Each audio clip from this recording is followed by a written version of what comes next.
Avem foarte mulți pacienți tineri care se plâng de tulburări de vedere legate de munca la calculator. Care sunt simptomele pentru care se prezintă pacienții la noi?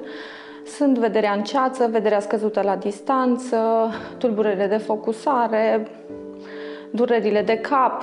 Indiciile pot fi persistența durerii de cap, durata de când a apărut durerea de cap. Între 18 și 30 de ani, de obicei, sunt pacienții tineri care lucrează la calculator sau care folosesc mult telefonul, tableta, laptopul.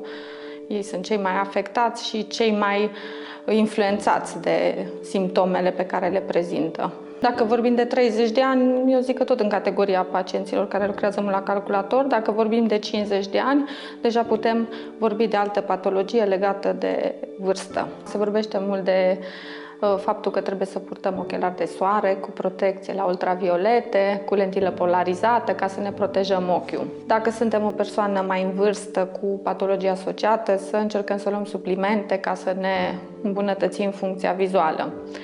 Să mergem la controale oftalmologice repetate, dacă avem o problemă să o depistăm și să o tratăm în timp util. Pacientul trebuie să aleagă să vină la clinica Ofta Total pentru că aici poate fi evaluat din toate punctele de vedere. De la o consultație de bază prin care se determină acuitatea vizuală, viciul de refracție, se poate prescrie o pereche de ochelari sau o lentilă de contact, până la tratamente personalizate. Și aici vorbim de intervenții chirurgicale, intervenții laser și așa mai departe.